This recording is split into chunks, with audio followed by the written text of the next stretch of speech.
Sorry, wrong show. Welcome to the Hamster Wheel for another week. And there's been a lot of talk this week in politics about sexism and misogyny.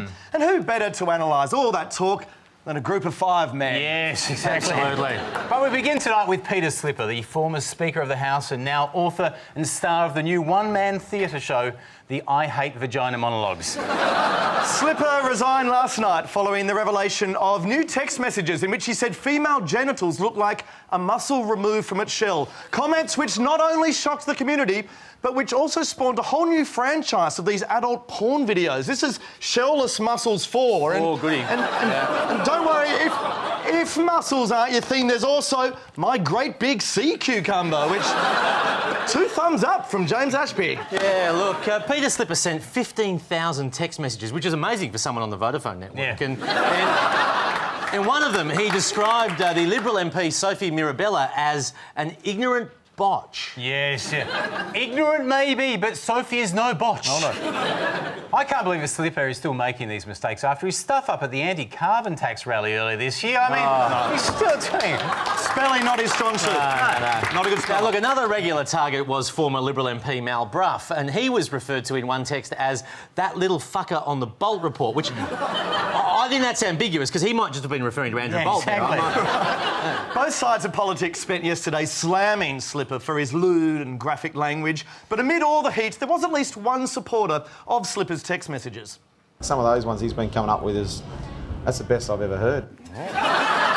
Praise from the master. Warney's seal of approval, but last night Slipper did finally call it quits, announcing his resignation via a text message, which sadly we can't broadcast in this time slot. It did oddly feature the word prawn, though. Yeah. Very strange, yeah. The basic gist of it was that he's decided to resign to spend more time with his travel allowance. And when this big story broke, I have to give full credit to ABC News 24, who took us live to all the drama from inside the Parliament. Now, we're standing by to go live to Canberra for the election of a new Speaker of the House of Representatives. Well, there's some live pictures there now, as you can see. Now, this morning, the opposition leader and born-again feminist Tony Abbott said he would still accept the vote of Peter Slipper in the Parliament, which is sort of interesting because Abbott doesn't even accept the vote of Craig Thompson. I know. To put it another way, Abbott will accept the vote of an independent who pays out vaginas, but he will reject the vote of an independent who pays for vaginas. Fair enough. That's Abbott. Abbott's all over the place on these women issues, and that is, I think, no doubt, why he spent the week on a media blitz with his wife, Margie Abbott. That's right, because nothing makes women more comfortable than men who sit awkwardly close to them. Look at the 2 lovebirds there. They have all the chemistry of a couple trying to scam a green card. Yeah, but it wasn't all good, though, like when Margie talked about Tony's renovations to the family home. Including the fireman's pole, which I think he largely put in for his own benefit. I mean, a fireman's pole, how blokey is that? She's gone off message, surely. Yeah, and look, that really put Tony on the defensive. Carl, look, I never comment on polls. But I think Margie gave us a lot of insight into what it's really like to live with Tony Abbott. Talking with the child, reading to a child, sharing your time with a child. Exactly. But look, perhaps the biggest bombshell from the Abbott household was this one. I did really fall in love with Downton Abbey. And why not? It's a great show, I I think. wouldn't know. I had all the shit on Channel 7. Abbott saying that he loves Downton Abbey is a little bit like Bob Catter saying he loves Queer Eye for the Straight Guy. But it did make more sense when Abbott pointed to his favourite scenes.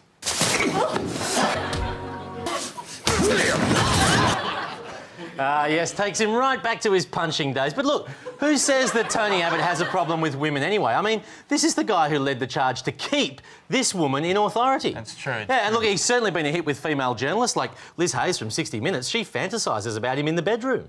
I got up about 5 myself and fell back into the bed. Thought of you. Did you? Oh, very honest. That laugh of his, it's like a plastic kookaburra running out of batteries. But of course, Abbott has no problem with women. It's obviously just a massive political beat-up by Labor. Oh, come on, Chris, what do you mean? They have got damning evidence of his sexism. We've seen the systematic use of the term she when he refers to the Prime Minister. You're right, Jules. Shut the book. How dare he refer to a female as she?